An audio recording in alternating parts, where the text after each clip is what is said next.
Hey there, comic friends. I'm Travis. It's Comic Roundtable. And, of course, I have with me tonight, Rez. How's it going, Rez? It's going great. You survived StinkerCon, and you're here now. I sure am. It was an experience. Yeah. Well, they're not all that bad. At least when I've been at Emerald City Comic Con, and it has thousands of people there. I have walked into some odorific people, but as a general rule, it has been fine. It is not, everybody follows the rules of deodorant and showering and everything is okay. So, but that con isn't in the middle of summer either. So that might have something to do with it too. Yeah, I was thinking sticky anyway, right? So yeah, it was hard to, it was just permeating throughout the different areas. I was like, wow, this is very different. Yeah, right on. Yeah. So this week's worth of comics is kind of the odd week of comics, the fifth week of comics. Lots of times we talk about the fact there supposedly quote unquote aren't as many comics because the big two generally don't plan anything for the fifth week. It's, they usually determine that most weeks are 4 weeks, and that's when they plan things. Occasionally you'll get an annual or that sort of thing comes out on the fifth week. Funny thing is, though, I got more books this week than I have had the last 3 weeks. So I got like 17 books this week versus I've been kind of running between 12 and 13. So that was kind of funny that the supposedly light week and I got more books than normal. So yeah. Neither of me nor Rez read any Marvel books this week. I don't even know what came out. I know there were some Generation type books that came out. I keep hearing from people that the Hawkeye one was really good. So I may have to go to the local comic book store and pick that up because I've been enjoying the Kate Bishop Hawkeye. So I may have to go and check that out and see what that's like. Also, I can't remember if the last of Secret Empire came out this week. It's kind of a bummer that there isn't somebody on that reads those just so we could hear how it all turns out. I mean, I have a general idea of how it all turns out, but I'd like to hear some of the details. But oh well, I did pick up some DC books. Mostly what I got for DC books were those Kirby books that come out because the 100-year birthday of Kirby. So DC's been put out a bunch of those. The Black Racer one was kind of cool. There were parts of it that were really good and parts that are kind of, okay, whatever. Black Racer's kind of a fun character. He is he's basically the Grim Reaper for the New Gods. He races around on skis.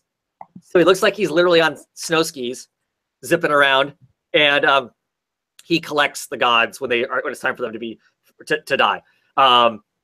But so it was kind of an interesting story, kind of a background of this character, because this character that currently is a Black Racer isn't from the New Gods. He's actually a normal person that they basically give the role to, which makes him unique amongst the New Gods. He's a Vietnam War vet who takes on the role. So it was actually pretty good. It was interesting in that sense. But this Darkseid was not, partially due to the fact that Coles was the artist on it, and I'm not a fan of him as far as an artist goes. So it made it difficult for me to read it right off the bat because I just don't enjoy his artwork. And the story was okay. There's like a 4 or 5 page OMAC story towards the back of it that was really cool. I would have liked the whole comic to have been the OMAC, and it would have been awesome. That OMAC thing was Levitz did the writing on it, but it had Phil Hester artwork, so it looked like the backup story in Mother Panic. So it had that style of artwork. So that part of it was good, but otherwise it was a miss too. Pretty much for me, all of these Kirby books, there's not enough investment in them to really make them special. I don't really feel like. So they were okay, but the original stuff is way cooler. And the original stuff isn't that hard to come. I mean, it's not impossible to get. It's not, except for maybe like the number ones of the series. They're not astronomical prices to try and figure out how to get if you wanted to read a lot of these stories. So kind of a letdown as far as those go, as per usual. Speaking of letdowns, Wonder Woman issue 29. You come off the Rutger run and whatnot. This is the third. Like, what do you think? This is the third issue.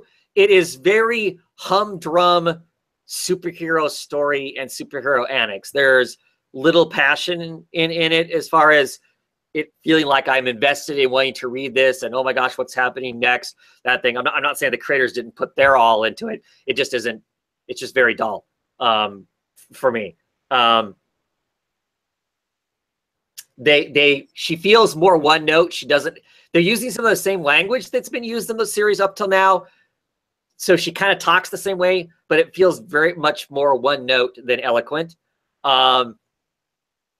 Because she has kind of a different way. Wonder Woman has a different way of talking. She doesn't, since they reestablished in the Rebirth, she doesn't just casually, just casually have a conversation like we do. It's clearly she's speaking a second language kind of a thing. And I don't like the way they use it here. Big group of villains that are fairly meaningless in the grand scheme of things. And yeah, I mean, I'm gonna twiddle my thumbs, wait for the next arc to hit, and then I don't know. After that, I have bad feelings about the next arc that's going to be in it too. I really feel like they need to find somebody who's going to be on it long term, who has something interesting to say and isn't just trying to tell a superhero story.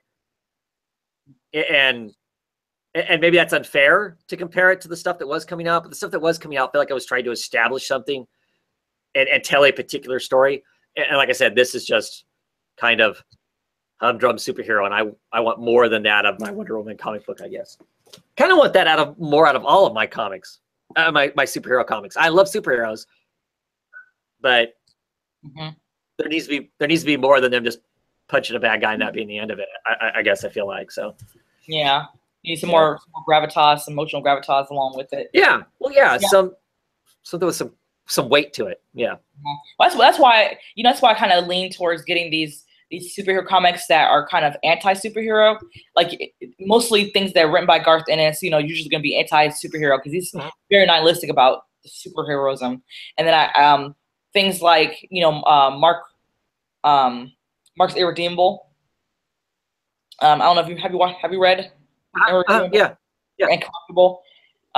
Really, really enjoyed that series because it was just like very anti-superheroism, and it's like, so I kind of, or Rick Vetch's interpretation of Superman by, having him a character called Max Immortal. So things like that, I usually draw to kind of see in that realm. Yeah. Yeah. Well, I'm not against the idea of superhero. I just want there to be more to it. There has to be something else to that.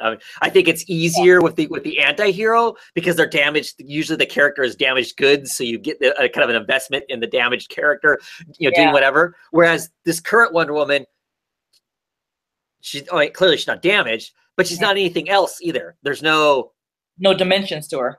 Right. Which is which makes you kind of feel like they're like, how can I relate to somebody that has just this one note persona, So yeah. Well, like I said, that all worked when I was 9 or 10. Just the whole, get as many villains on the page as you can, smack each other around. And I still like that some, but that can't be the only thing there is to the comic. There has to be something else. For this now, do you think the target audience has changed now that they have a new writer on this series? They're taking Greg Rucka off. I mean, maybe he was a little too too out there for them. Maybe they feel like his audience he was trying to reach was a little more, was not the same level of customers they want now. Like, we have people now who are getting into comics who never thought comics was their jam. We have a lot of people coming in because of the Marvel. Now they're trying to maybe make it more appealable to more appealing. I know that Greg Rucka left. They didn't ask him to leave. He goes, okay, I got other stories I want to tell. I need to go tell those too. So he left. It wasn't a matter of them saying we're done with you, Greg. The woman who's writing it now is very famous for, she writes all of the superhero girls. That there's that cartoon that's out. I think it's mostly online, and there's some young reader trades and stuff that have all of the superheroines. They're all younger, like school age kind of thing. That's what she's famous for writing. So, you know, I mean, she's good at doing that. I mean, that's, you know, like, you know, Sleep Reader 666, you know, Quacking Duck. She loves all of that stuff that she's writing. So, so maybe she's used to writing that kind of stuff, and maybe to elevate her work to the level that I wanted at, the level of adult that I wanted at, is hard for her. I don't know, you know, or I don't know this is the direction, because the next person that's going to be on is James Robinson, and he can write some heavy stuff. He can write some really bad stuff too, but he can write some heavy stuff. So I don't know. Yeah, I don't know. I just think it's this current creative team. I think they're done in an issue or two. We'll get the next thing, and I'll see what that is and whatnot, and decide what I want to do from there. You know, and it's another of those books. It's double shipped. It comes out twice a month. So if I'm not enjoying it, it's harder for me to hang on to, because I'm reminded quickly of the things I don't like about it. So, all right, so you feel like you're definitely gonna let this one go and kind of move. Well, I don't know. Like I said, I'm gonna get the next arc, the next story, and I'm kind of curious to look at solicitations and see what the next story is after that. Depending on who's on it and what it sounds like they're gonna do, that's gonna be where I end it. You know, I wanted to give the book a fair shot after the last creative teams were on the book, because I know a lot of people just went, oh, well, they're not on anymore, I'm done. You know, instead of even trying to explore what's next. But it's a boring book right now. It's very one-dimensional, and that needs to change. So we'll see with the next group. If I knew that this team was going to be on the book for the next year, I'd be dropping it in a second. I'd be done. Yeah. But not knowing what the next people are going to do leads me on the book to kind of ride it out as a collector to see what's going to be next. So, yeah. Okay. Yeah. So would you say that this book is worthy of you collecting in another format? Prior to this new team taking over, would you have collected in like in a hardcover edition or trade paperback to read in a more collected form? No. A lot of these kinds of books like this, I don't feel the need to. You know, chances are if I didn't get it in singles, I'm not going to get it, unless I've heard somebody else just talk about how great it is or whatnot. If I hadn't have gotten the singles of the Rutka run, I would pick that up in trades of some sort or another. This, I mean, I haven't heard anybody talking about it excited enough to make me go, boy, I should have picked that up. Like with Marvel, for instance, the Thor. That's currently out right now. I know I need to go pick that up, because I just keep hearing everybody talk about since Jane Foster took over being Thor, it's been a really fun book. So I know I need to go pick that up at some point, and I will pick it up in trade, unless I happen to be someplace and it's in some sort of dollar bin or something, and I can buy it cheap in singles. I will get that in trade just so I can read the story, because I keep hearing about how good it is. But not this. Yeah. Okay. Yeah. The other DC books I picked up, Red Hood and the Outlaws. This is an annual. It reads like an annual. It's kind of a story that didn't matter whether it was told or not. It was all right. I don't know. They attempted to have a kind of a potential moment between Dick Grayson and Jason Todd, you know, because they're kind of like brothers, and they're estranged brothers at best. You know, so they try to write, you know, Liddell tried to write some kind of, we've had tension in the past, but now we're kind of getting along kind of thing. That was somewhat awkward, which was okay, because it's an awkward situation. I feel like there needed to be more of that if that's what the story they were going to tell. But beyond that, it didn't seem like, I don't know. it didn't seem that special. It was an annual, and lots of times annuals are just kind of a throwaway issue, or a quote unquote filler issue. So I'm not even sure why they do annuals anymore, other than it's an extra book they can, you know, sell us collectors, I think is what it really comes down to. I see in the comments that that Mike, Sergeant America, and Private Peanut, he says, are watching tonight. So clearly he's on baby duty. So good enough. The other book I picked up was a Batman All-Star Batman, the first Ally. I'm told the next issue is the last issue. I'm kind of glad about that. I like the I like the Pennyworth parts. Okay, this issue. I mean, as the story goes along, it all gets weaker and weaker. For me, I do like the backup story. The backup story is actually written by Albuquerque, where he draws the main story. The backup story has art by Sebastian Finrama, who I really like his artwork. He did a lot of BPRD and Abe Sapien books and whatnot. So I kind of like his style of art. I like that story where Batman's in Russia trying to take out a bunch of weapons dealers in Russia before the arms get to Gotham and cause a giant war there. So I've been kind of liking that story better. But I'm told that issue 14 is the last issue.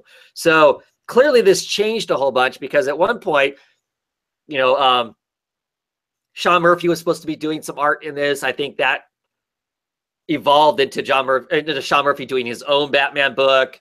I think that, you know, as far as that goes, I think that Snyder's busy with the whole metal, you know, the whole metal thing. And so it's kind of, you know, this is kind of kind of petered out. And Jacquio's saying, yeah, remember all the hype around All-Star Batman? Yeah, I mean, when this first was coming out, it was first advertised. It was gonna be Scott Snyder with all these all of his best buddy rock star artists, you know, making this book, and it was just gonna blow our minds. And it never really. There are some good issues in it. Don't get me wrong, but for me personally, it never really ever got there. So I'm glad if next issue is the last issue. I'm glad it's done. I'll be happy with that. And I don't know.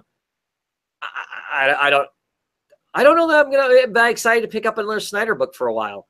So I'm kind of burnt out on his writing style. To me, to some degree, it feels kind of predictive and going through certain motions. So I feel like you felt that way since Witches. Yeah, well, yeah, Witches. Definitely. Yeah, well, that all kind of happened at the same time. Witches, you know, kind of the end of his run on Batman, New 52, all kind of about the same time. Yeah, I think I was just kind of reached my fill. I'm not that he's a bad writer or anything, but just for me, I've read enough, I guess. And the hype machine behind it, that really frustrates me too.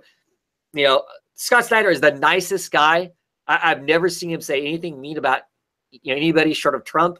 And he you know, he hypes everything as this is the story I wanted to write. If I this is gonna be the last story. This is it. You know, this is the biggest, you know, the biggest, most awesomest thing I've ever done. They can't all be that, because the last story you wrote was supposedly the best. I'm writing the best thing I possibly could. To this day, I think his best Batman stories are when he was on Detective, and he was using back when Dick Grayson was Batman, and that detective run that he did with Jock and Francavilla was the best stuff. And since then, it's just kind of one step below that, all the way kind of along, kind of a thing for me. So, which is the reason why I didn't pick up the whole metal stuff that I know is coming out and whatnot. So I have no idea what's going on with that. But anyway, that's my DC books. Last week was Mother Panic. You kind of wanted to talk about Mother Panic? Yeah, I sure did, because it was quite intriguing. Like, I feel like these last few books issues we've been seeing have kind of been hitting it out of the park with letting us kind of in on more of this this was it the house what is it called, the Hauser, I mean not Hauser, but the place where she trained. Yeah, the orphanage. I can't remember what the house is called. Yeah, I want to keep on saying Hauser House, but I know that makes no sense. No, Jodie Hauser's the writer, so yeah. It'd be kind of cool if they did make it kind of. Yeah. But yeah, I really want to say I like the art, but those hands, the way the hands were drawn by Crystal, weird. They look like witch hands, and they just look so strange. That kind of freaked me out. But anyways, I like seeing that we're let more into the world, and we actually see that she ran into an old friend of hers from that place, from an orphanage. Right. And the girl's like, I don't know who you are. Your reputation precedes you. Like, just really dissing her. I was like, yeah. If you don't slap this girl. Right. Right. That's what you're thinking. Like, oh man. Yeah. Put it down right there. Yeah. Yeah. I was expecting her to just flip out on the girl, because, you know, we start the story off is Violet's going to a party with this young woman. You know, they're accompanying each other, and she ends up trailing off from her date to go, meet this I guess the person who's throwing a party, and notices that it's someone she went to the orphanage with. So she thought died. Yeah, that she thought died in fire. She burnt the orphanage down. She's like, wait, I thought you died in that thing. Yeah. So she's like, she's saying, hey, I thought you died. The girl's like, I don't know who you are. What are you talking about?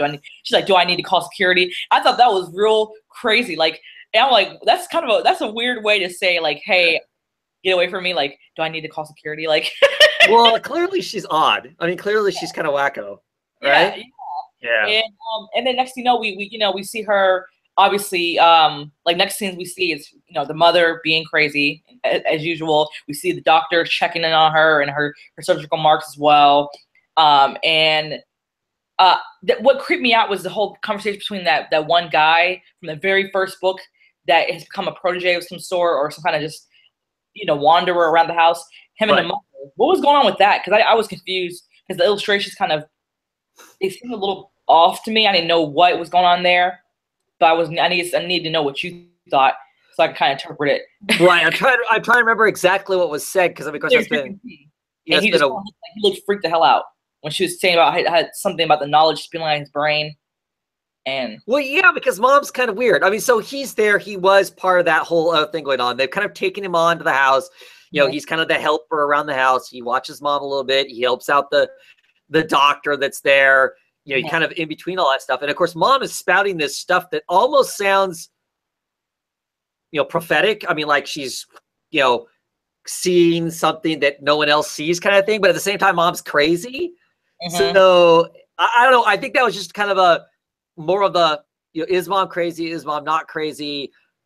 And it puts him at ill at ease, kind of a thing, as to what he should be doing, kind of a thing. Okay. If I remember correctly, it's kind of, to me. What was that?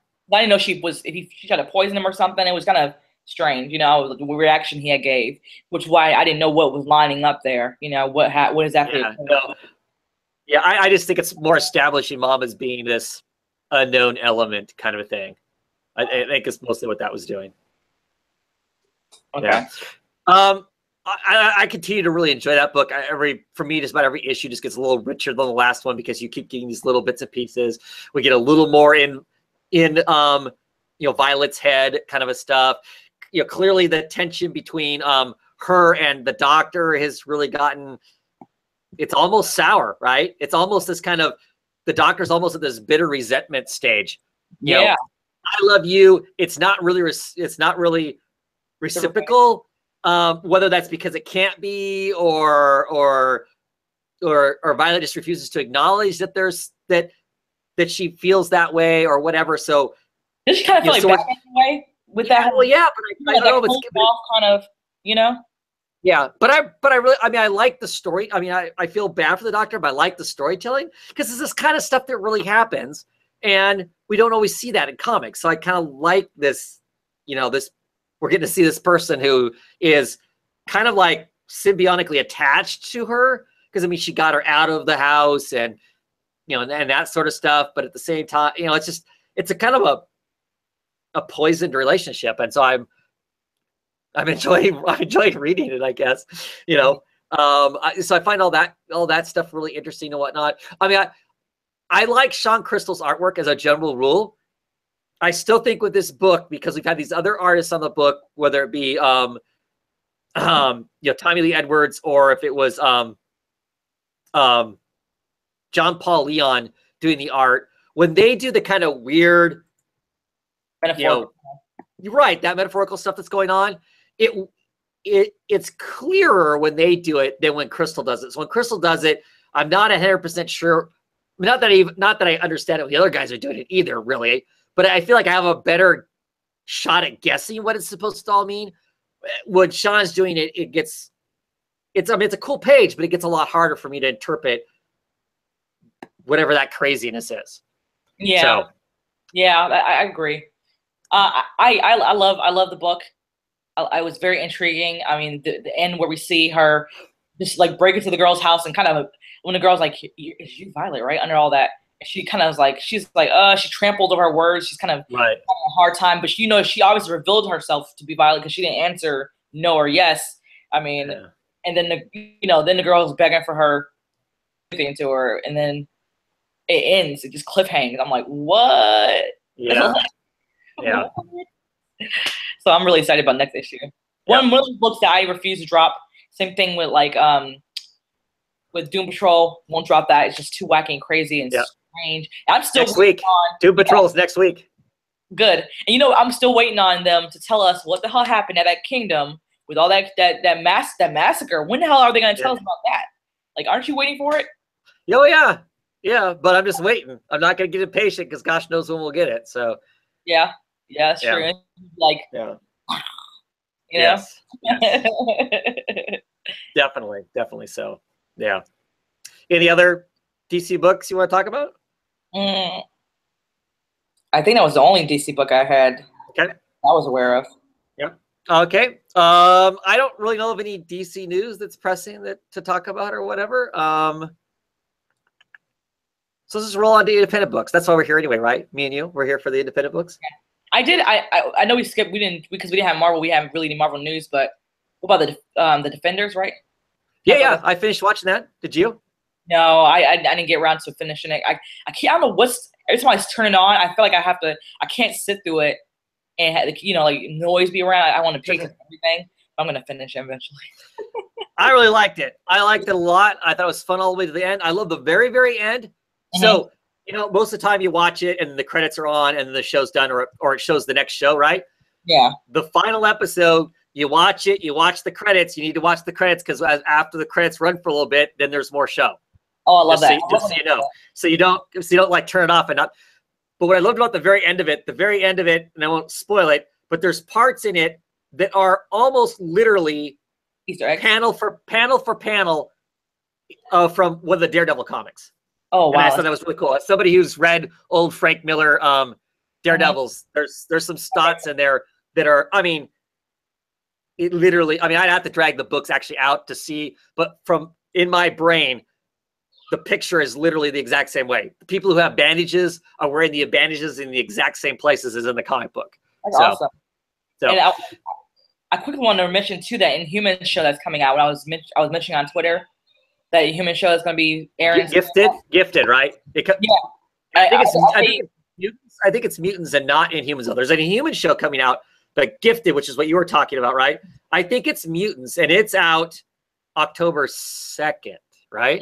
Yeah, it's coming out very soon because I remember, I was like, I'm going to watch it, but I don't know. It seems strange to me because I wasn't sure if they're licensing it as a Marvel product, even though it's clearly Marvel-esque.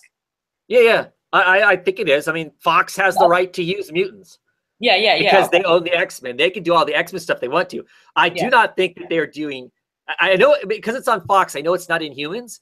Yeah. Because Marvel and DC still own Inhumans. Yeah. Totally. And I see that infomercial for Inhumans, I believe. At least I saw a parody first, and then I saw a little bit of the trial. I was like, what is this? Yeah. I have no intention of watching that. So yeah. So I was like, I'll watch Gifted, but I'm not gonna watch the other one. And solely, I'm not watching it because I only got so much time in my day. There's a lot of good television I do want to watch, so I'm not gonna spend my time watching stuff that I've already. Yes, I know, right? That I already know is going to. I'll leave that to Mike. Mike and Private Peanut can watch Inhumans for us because he watches The Shield and all those other shows like that. So. Yeah, you can watch that one too and let me know how it is. So, yeah, I hear you. Yeah.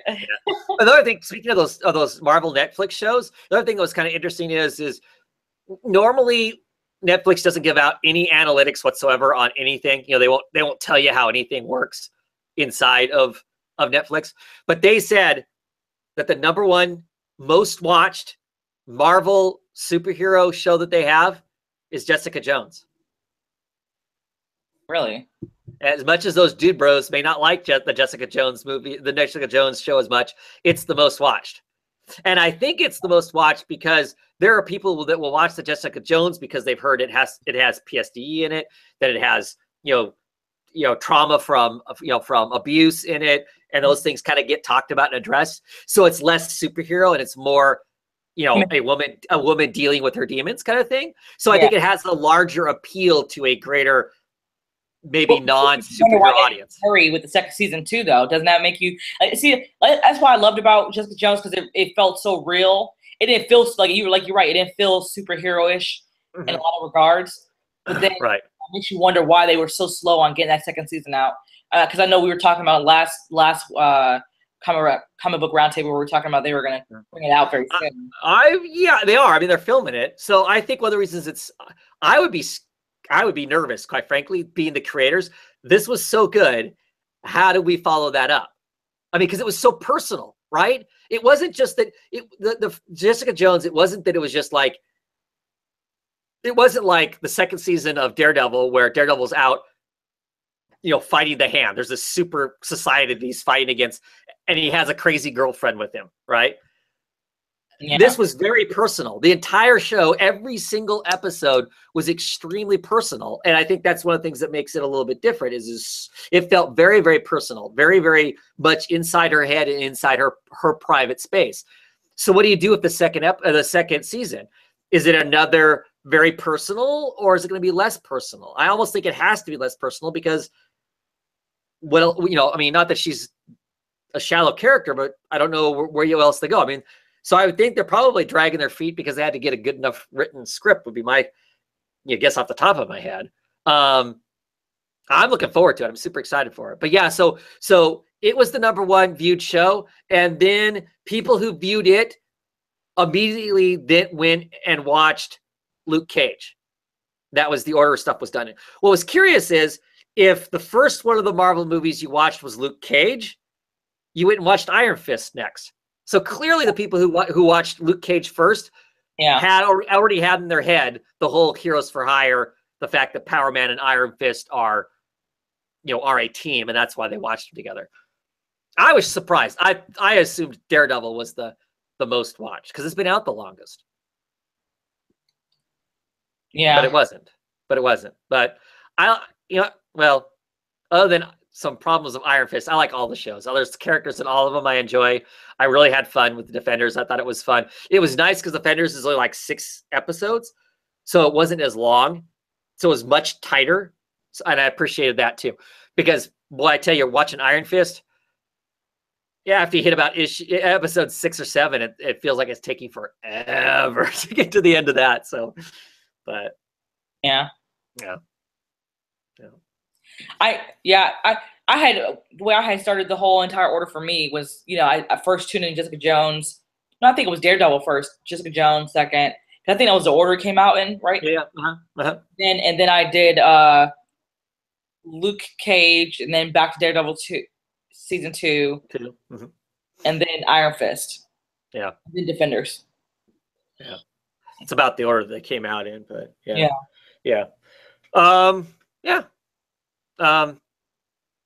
But I enjoy all the shows, so I'm looking forward to all the second seasons of them. Have you seen? Oh, never mind. You haven't finished Defenders. Okay, yeah. Okay. So after you finish Defenders, then I'll ask you if you've seen some pictures of some of the secondary cast that's going to be coming up in Luke Cage. Okay. Because I'm super excited about that, but I don't want to spoil that for you because you haven't seen that part yet. But I can't wait to finish. I'm gonna try to finish if I can. Like when I have a client, I usually wait till then and start watching shows and stuff, and you can just. I've been watching a lot of dark stuff lately. I've been watching a lot of horror, like a lot of indie horror lately, and a lot of a lot more foreign films. Yeah. So Jocko just said that Iron Fist was like bad nerd homework, and it's so true because that's why I watched it. I'm like, I gotta watch this because it's part of this little universe, and I need to know what's going on with him. So when the Defenders comes out, I can watch that. And so I sat through all of it for that. Because, yes, it was one of those things that if it had nothing to do with any of the other shows, I wouldn't have finished it. There's no way. But that's pretty funny. Anyway, so let's go to talk some independent books. What do you want to talk about? I got a pile. What's Saucer State, #3. Okay, Saucer State #3. Yep, came out last week. What'd you think? I liked it, but I feel like I'm lost. Like I feel like I need. Remember I told you I read the first volume. And it was the second volume. I never read the second volume. So like I was seeing Michael have his little fairy friends tell him that they have all these plans for him.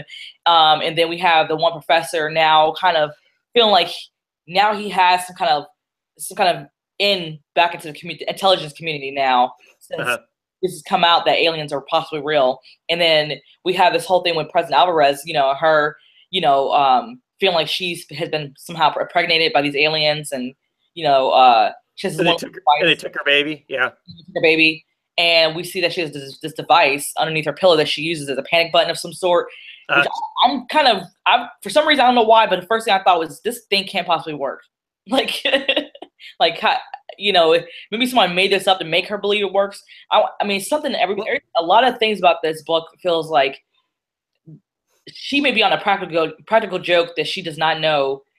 Like, she knows nothing about, everyone else knows around her, but she doesn't know. Like everybody's just appeasing her. It feels like that. Like you have this aura that's being fed to you that this may not be real at all whatsoever, but she believes it's real. So we're left to believe it's real to some extent. But at the same time, we believe it's maybe a joke.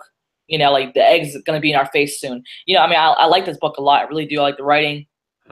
It's very kooky, strange, a lot of things going on. But this season, for example, it just feels like it's like you don't know what's the truth, what is the truth.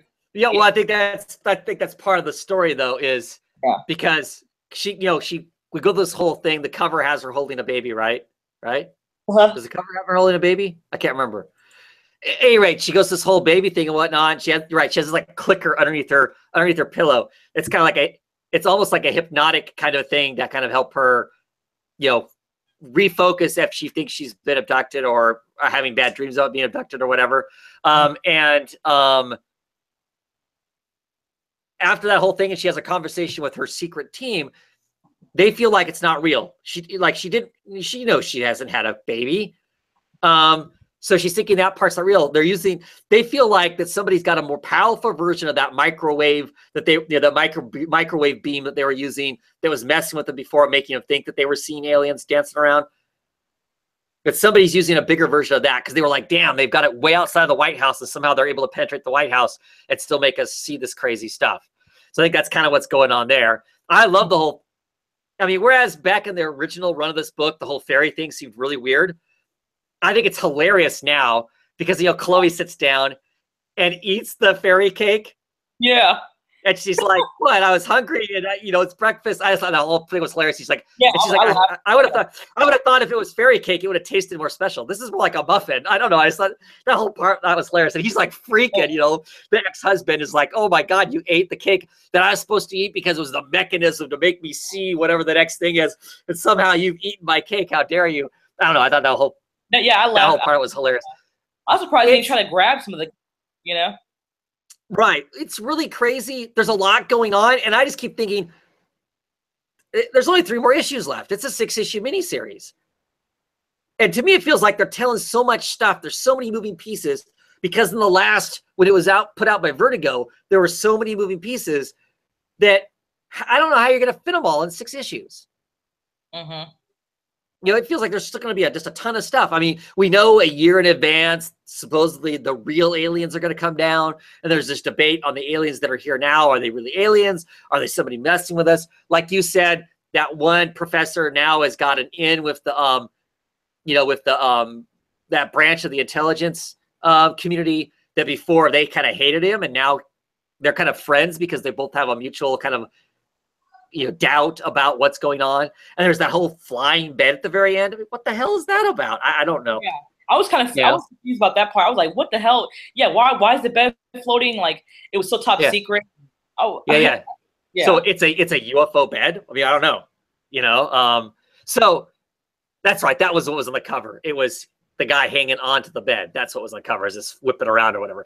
But yeah, I don't know. I just keep thinking I'm enjoying it. I like all this stuff. I love the art, but I don't know how it ends in 3 issues. Or they're hoping this sells well enough they can put out another mini series kind of a thing. I don't know. I don't know how many of us are actually reading it. Me, you, comics to comics. That's the only other person I can think of off the top of my head that's reading it. So yeah, I really enjoy it. I feel like I missed something, and I feel like Yeah, there are bits and pieces that you missed. If you didn't read the second volume, yeah, there's stuff you missed. I mean, you got all the kind of crazy alien abduction stuff that initially was there, but then there was the fairy stuff. Then there was the kind of the exposure that that the little talking men that were walking and following, the one professor around were actually this device that they were using to project this image to him and stuff, and some of that kind of crazy stuff. So yeah. I need to go ahead and get that volume and read up, because I mean, I won't feel like I'm so lost in sauce sometimes, Yeah, sure, for sure. It's just like the further we get into this season, I'm kind of feeling like, oh gosh, right. Well, recognizable to some degree, And there's a lot going on. There really is a lot going on in it, for sure. I want to talk Saga. Oh my goodness. Issue 46. There with all the tools of the trade. As per usual, I loved it. I love every issue of Saga. I think it's great. This one's got this kind of heartfelt moment in it of Hazel singing a lullaby to her her imaginary brother, which is just really heartfelt and whatnot. And then we have some interesting potential action happening at the right end of it that I actually really love too. I mean, as I'm reading it, I totally called it. I swear to you, as soon as I saw it from the very, I just felt things, man. I'm like so clairvoyant. Cool. Oh, that's cool. I like Petrovich. I mean, I love that character. I just think she's awesome. I mean, she's quickly becoming one of my favorites. I was kind of bummed as I was reading this, where she's like really upset that Prince 4 or ex-Prince 4, I don't know what we call him now because he's been thrown out of the family. Anyway, Prince 4 saves her from being from being hung. Yeah. And she's really upset. It's like, oh, this is like, this is what I wanted. And it kind of bummed me out that she's in that position in her life to be morbidly not caring. I don't know. I mean, I understand from a if you're writing a story about a trans person, I know trans, not to blanket anything necessarily, but there's lots of suicide in the trans community.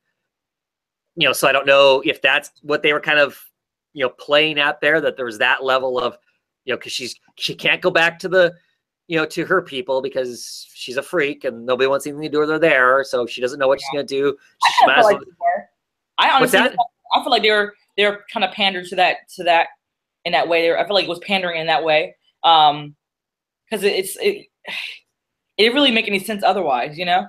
In my mind, but it's just but like I said, I really like the character, so like as I'm reading, I'm like, oh man, that's gonna bummer. But at the end of it, though, she's gonna get what she asked for. Last issue she was praying to the gods to get something, so maybe she's gonna get something, which will also really complicate things because when Alana and them, if they make it back to the ship, of course she's told Prince to get the hell out and don't come back because he was trying to get with her.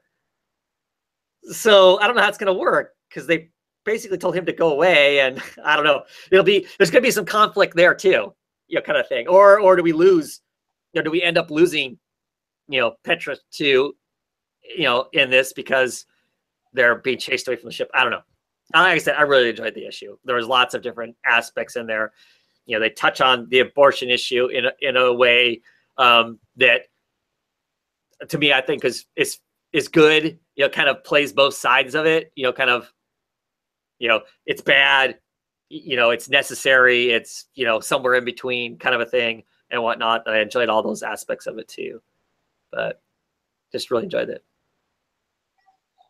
Yeah. This whole, like I said, I predicted that whole romantic situation coming about, and I was like, as soon as I was like, oh yeah, like I was celebrating because I was like, yeah, this is good. This is awesome. Yeah. And I cried when the whole situation with Kurti, Hazel's little brother, pretend, well, not really real brother. Yeah. dissipated. That was just really sad. Yeah. Yeah. You could tell she's just in a situation where she's seen so much death. It just kind of like is affecting her less and less to the point where when she was, her voice, her voice went over, or what was it? I guess narration. Yeah, her narration. Narration was, like how my mom and them say when it's not good to get attached to people because when you get messed up pretty much. But what do they really know? It's more so for me when you don't get attached to a person. Right. Messed up. I was like, oh my god, like it's so poignant. Her narration is so poignant to me. It really is. It really is really good stuff. A good book. When is Paper Girls? Have I missed Paper Girls? I feel like I have. Nope. It should be coming out soon. Okay, because whenever we read Saga, Paper Girls was always in tow. Yeah, but they're on a different break though. They're on a different break than what Saga is. So okay. Yeah. What else do you want to talk about? Black Hammer from last week. Black Hammer, yes. That was a good book. Yes. So yeah, Black Hammer. The art was done by, you know who it is. Yes, David Rubin. Yes. So, and it's the whole story is a kind of the backstory of, what's her name? Rebecca, is that her name? Lucy. Lucy, that's right. The Black Hammer's daughter. Basically we go back. It's right after they have disappeared. The heroes have disappeared. Everybody assumes they died fighting the big evil, overlord guy. And it's kind of a progression of her kind of points in her life as mom is basically kind of denying the fact that dad was this thing, and she's supposed to deny that too. Her struggle with that. She wants people to know her dad was a hero. She doesn't think her dad is dead. Finds the secret lair and all this kind of cool stuff, and gets this total letdown, at the end. So she finds the secret lair. She finds the secret message that's for her from her dad, and she thinks that he should never be forgotten, and she should be talking about him. She's become a reporter and she'd be doing stuff. And he's like, no, just forget about me. Forget I existed. Forget all this stuff. Blow it all up. Burn it all down. Which is totally the opposite of what she wants to do. And I thought it was pretty interesting. Yeah. I really like the art.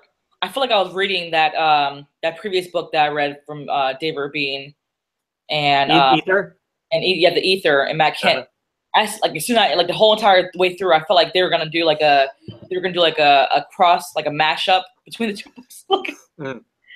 Like I was waiting for a mashup to happen. Like they were gonna, I thought when the mayor, Dr. Starr, was it? Dr. Starr gave her the key. I totally expected that key to lead to the Ether. I was like, and to me, it could be possible because they're both Dark Horse works, right? Yeah. And then they're all fusing somehow. All the, the writers and stuff are all collaborating lately. Mm-hmm. So I was like, I could totally see this happening, but it never came to fruition. It was just like a secret layer. Him telling her, like you said, to forget him, which she obviously vowed not to do. Right. Which we obviously knew happened because we see her now in the new, in the world where all our superheroes who have been long lost, who we all have been led to believe that they're dead, are now, Right.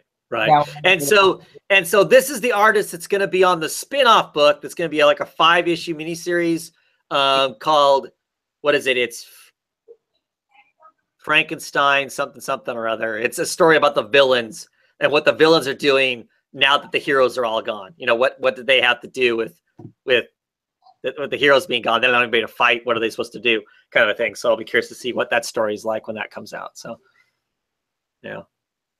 Mm-hmm. Yeah, for sure. Some good really stuff. Good. Yeah. Oh, definitely. Let's see. Probably the best art of the week for me, as far as art goes. Ladykiller, issue number 5. End of this arc, this mini series. Left it in a way that I hope there's more. It left it definitely the door open to being, whatever else. Did you read this, Rez? I didn't get a chance to. I wanted to so bad because I had read last issue, but I didn't get to read to that one. I didn't get that one. So this is the climax issue. All kinds of craziness ensues here. The cleaner, that guy Irwin or whatever his name is, that was helping her get rid of the bodies, of course, is kind of turned against her. This issue is 100% brawl through the house. We get to see at the very beginning. We get to see a brief moment of Josie as a little girl with her mom, and you kind of get some idea of her background. She comes from very, very poor people, and mom's telling her, you know, we're poor, we're always going to be poor, and to top it all off, we're girls, so it's even going to be worse for us because we're girls, blah blah, you know. And it kind of pulls back. The camera kind of pulls back to this scene of them sitting at the dining room table, and Josie's eating cereal, but mom's explaining it's okay. I'll show you the way to get through all of this. And as it pulls back from the dining room table, it looks like dad is laying dead on the table, blood all over, and there is underneath his head where he's bleeding is like a assurance policy kind of a thing. So clearly, you know, Josie does not fall very far from her mom as far as the whole killer thing goes. So yeah, I don't know. It's excellent. The art in it is just beyond superb. I mean, I just can't get over, you know, how good Jolene Jones is. Yeah, here's the opening scene of that's a young Josie and Josie's mom. And the thing about Jolene Jones' art, there's nothing's wasted. There's no lines or marks someplace that don't have value. And I just absolutely love it for that. But anyway, the issue is crazy. There's all kinds of action in it as they're scrambling through her house at Christmas time, trying to keep Irwin from killing them and whatnot. And it gets to the end, and all kinds of craziness ensues. Somebody from the past shows back up, which is pretty exciting. But yeah, there's all kinds of great violence in it and stuff like that. And that issue, like I hate that I didn't get to it. Ugh. But absolutely beautiful art. I'm looking forward to Jolene Jones getting done with her contract with DC, so she can go back to work on her own stuff. So yeah, good stuff. Good stuff. Good book. What else? What else do you want to talk about? Shipwreck. Shipwreck. Yeah. Wow. I'll let you talk about Shipwreck. I love the book, but I'm never 100% sure how you talk about it because there's some crazy stuff going on. Okay, so for those who haven't been keeping up with Shipwreck, it's a book that is written by Warren Ellis, one of my fave writers. He's like super hard science fiction, so that could be a turnoff for some, maybe not. Not me. Phil Hester is the illustrator on it, and this book has been like on several different breaks, which has kind of sparsed out the book in a way where we've been waiting for quite a while for this latest issue, which is issue, I want to say 5, is it? 5. Mm-hmm. Yeah. 5. Yep. But it's the stories about a Dr. Shipwright, who created this ape-porter of sorts. First, he created one that he put in his body, some kind of mesh ape-porter that allowed him to propel forward in time into different worlds. And he has several different demons that attributed to him creating this. But then he decided to pitch this ape-porter to the military so that he was able to use their technology and their funds to create a larger size one.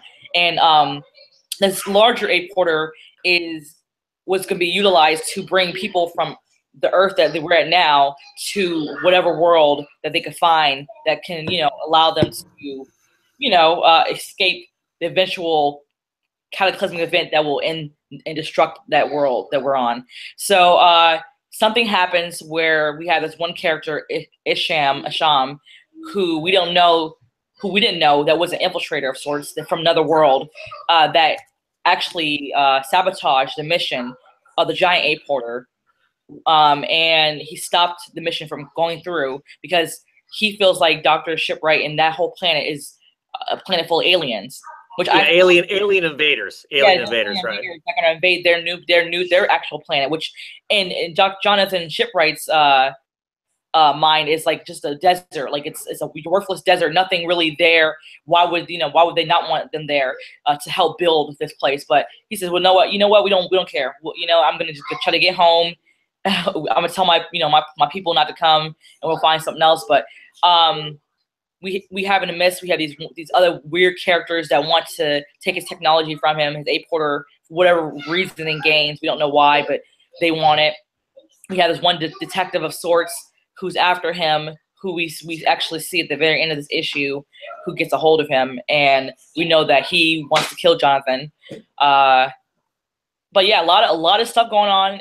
Really good book. Like a lot of weird murders or people getting torn to pieces in weird ways throughout the book. A lot of metaphors with crows, right? I want to say, and also I think it's some kind of metaphor. I feel like that whole alien invasion thing was a metaphor for what's kind of going on now with the political climate we have now, with letting people in droves. I just, as soon as I read it, I was like, this is something that is related to what we're going on right now. Not wanting people to come in and stopping, like putting the bans on the bans. We're not allowing others to come in to the United States. I felt like that was indicative of what we're seeing today. So I don't know if anybody else caught that, but that's what I caught in Shipwreck, this issue. Really liked it. Yeah, there's definitely a lot going on as far as that kind of stuff, that there could be some implied other, stuff, some metaphorical as far as, how it relates to what's currently going on in our own climate. That's for sure.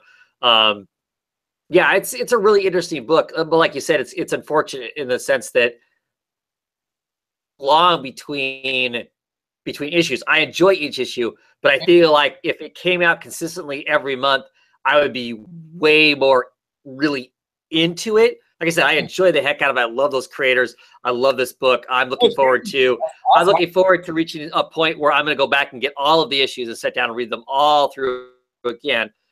To enjoy it that way. Also, I just wish that it was a little more consistent, so we would so we'd have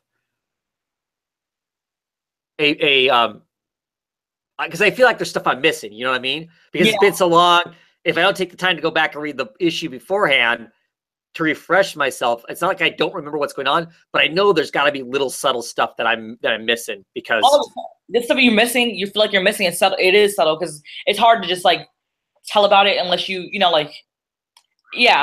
just like when you have those long delays, it's kind of hard to sum it all up. I mean, practically, if you're just telling someone about the story, it's just about a guy who he's running. He's using his A-porter of sorts, run from whatever demons he had. Well, he says he's a coward. He says he's a coward. I'm I got this personal teleporter, so I can get the hell away from stuff. That's what I've always done, is run from everything. That's what I'm doing, kind of stuff. So I like too in the very beginning of this issue how we see, because all these issues before this one, I've always wondered how in the hell did his arm. We already know. I mean, I knew the accident, but I want to know exactly how the accident made his arm. It's all bandaged. Yeah. And now we've actually finally get answers to that. So that's great. So we're getting a lot of answers. I feel like they gave us a lot of answers in this issue because of the fact that it's so delayed, and they, maybe they're trying to speed things up in some way. Or maybe I'm just I don't know what the when does an arc end with this thing? I have no idea. How long is it going to go? None of that stuff. So yeah. It's hard to get a sense of, sometimes you're reading the thing, if it's X number for an arc, you can get kind of a sense of where you're at in it, as far as where you're at in that part of the story, where you're at in the arc, will be at the apex of whatever's going on, or, I mean, it's clearly getting more serious because more and more characters within this world that he's in, are kind of attached to him and forcing him to do stuff. And that's all interesting. So it feels like we're getting closer to a header, and whenever the big explosion is going to be of excitement as we go down the other side of that. So I would guess it's going to be soon. I'm not sure what the delays are about either, because it's health reasons for Phil Hester, I believe. Well, no, because his eyes are done. He when the book first started, he had his cornea transplants. And surprisingly, what's that one we didn't like? The one, the lawyer blood blister. Yeah. Reason, because he was working on Blood Blister right around the same time. Yeah. But I saw him online talk about the fact that he is fine now. That was the beginning of this arc. He had both eyes done one after the other, and that's why somebody else is inking his work, because he couldn't do both, kind of a thing. So that's what I think is strange is that at the beginning of the book is when he went and had the surgeries done to have his corneas replaced, and the book was on time then, and now it's less so. So I don't know. I don't know how much that is Ellis too. Yeah. I mean, there's a lot of books that Warren Ellis is on that slow down or whatever. Maybe the work for hire, like the Wildstorm stuff, which is work for hire, maybe that's got a bigger priority because it's work for hire than his own personal stuff does. I don't know. Yeah, I feel like a lot of works that Warren Ellis does tends to kind of start, like, once it starts getting towards wrapping up to maybe a possible end, it just gets like indefinitely delayed. Sometimes. Sometimes. Like, I mean, there's some books on my shelf right now that I'm looking at that were never finished. Yeah. And I loved them. Yeah. So I was like, why one way or another, and one reason or another just never came to fruition as far as the ending. Yeah. I would guess to some degree money has something to do with some of that stuff. There's not enough money there to make it the priority to get it done first. I don't know though, Yeah. Let's see. What else want to talk about? Did you read Crosswind? Oh my God! How did you know? That's what I was looking at. Nice. We were like so clairvoyant. Like, oh my God. Yeah. So this is issue 3. Yeah, 3. Right. Yep. 3. Issue 1, I enjoyed it. I wasn't sure I was gonna like it. Issue 2, yeah, it's kind of fun. But how is this really gonna be enough? Issue 3, I'm just really digging it. I mean, it is so much fun watching for instance, watching the hitman inside of I don't know, the housewife, can't remember her name. Juniper, that's right. Inside of Juniper's body, just basically kicking ass, taking names, drives to the neighborhood, knocks down the neighborhood bullies, beats the kids next door that are always giving all the sexual, asking for blowjobs and stuff, beating the hell of them with a saucepan. I don't know. All that was great. And I'm actually really kind of enjoying Juniper stuck in the hitman's body, as she's just kind of like, okay. Yeah. Clearly she's in way over her head, because we find out that he's in cahoots with the feds. So and he's still sleeping. He's still sleeping with the other hitman's girlfriend. Yeah.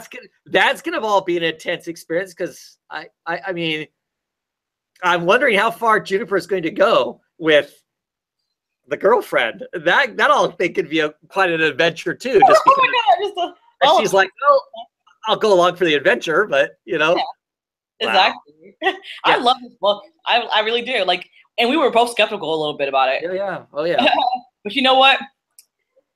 Simone, I'm yeah. I'm okay with her now, because I was a little, it was a little rocky road after Clean Room.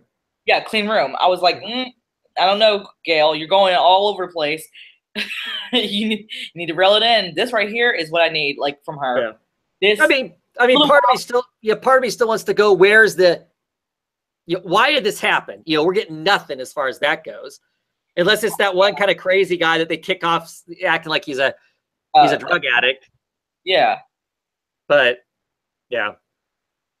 Yeah, I just love the book. It's just good. It's just good. This issue, like, I really enjoyed how she told off those disgusting neighbors, and then how she talks to the boy, calling her consigliere. I just love it all. I'm like, how he's just like, yes, ma'am, and then I love the last part where she talked to the husband. Now, who have you been? Yes, who are you? Like, yeah, yeah. Excuse me, Juniper. Yes, because don't call her June Bug no more. That's right. Oh, yeah. I mean, wow. I mean, she's like a sudden nightmare kind of thing. I even love the very end of this book. There's there's like text messages between the stepson and one of his friends here at the end. And I mean, it's at the end. I mean, because the book ends and then it goes into some back matter about, here's how the inks and the drawing went with the script, that kind of, how's the cake made kind of stuff. And I just flipping through that going, yeah, that's kind of cool. And then, there's this whole text thing back here. And I love that too. It's a 2-page text thing. He's talking to the friend about how my dad's kind of an ass and the new stepmom, stepmoms suck. And he's like, yeah, but she's kind of acting this way now. And she did this and she did this. And at one point, his friend's like, I think I love your stepmom.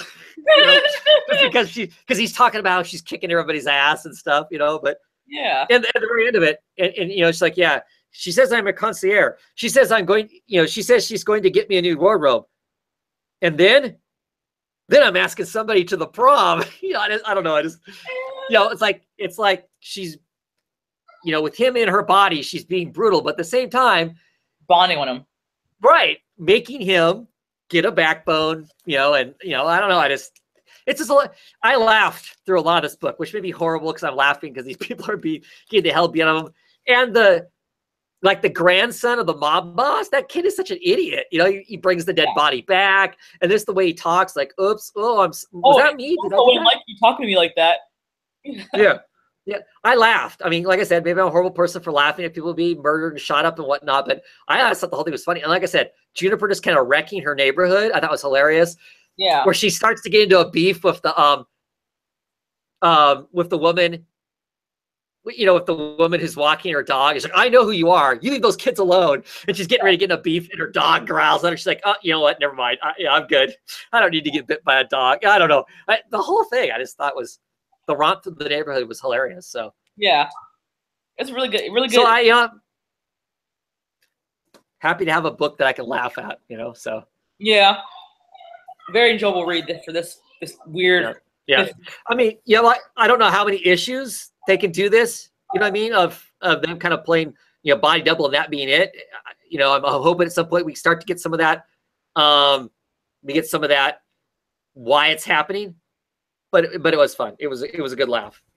So for sure. Yeah. What else? What else do we talk about?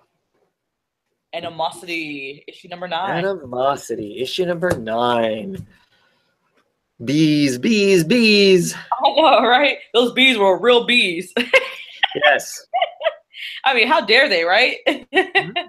So, really like this issue. We're coming into Jesse, Sandor, the whole group, traveling more towards California, trying to get Jesse in California to be with her family, her other family. And then Jesse sees these humans kind of like killing bees, or what she feels like are killing bees.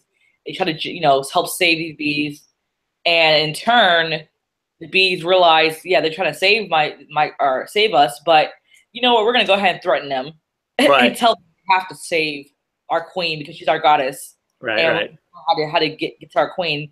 And somehow we end up on this farm of some sorts where we would find out that they're not really killing bees. They're just trying to help run their farm. Right. So they get there, they're thinking, oh, we're going to go storm these evil bee catching humans. And they creep up on them, and it's this nice farm. The animals and the people are getting along. They're telling each other jokes. It's like perfect utopia harmony, right? Yeah. They're just trying to put the world back together again for themselves. And they're like, oh man, I was kind of wishing this would be a little more, evil people, not nice farmers. Yeah. And then we get the reveal at the end that that there's a cat in there that's like the upstairs neighbor of Jess's, Mr. Mittens. Mr. Mittens. So she knows them. So it's like, oh, hey, it's a good human. Everything's happy, except for the whole problem is the bees, and we're not talking a few bees. We're talking like hundreds of thousands of bees, enough that they can form into a giant cloud that can talk. Yep. They're holding Beth, the whatever she thinks her name is, the buffalo, whatever, because she changes her name all the time. Yeah. And the cat, right?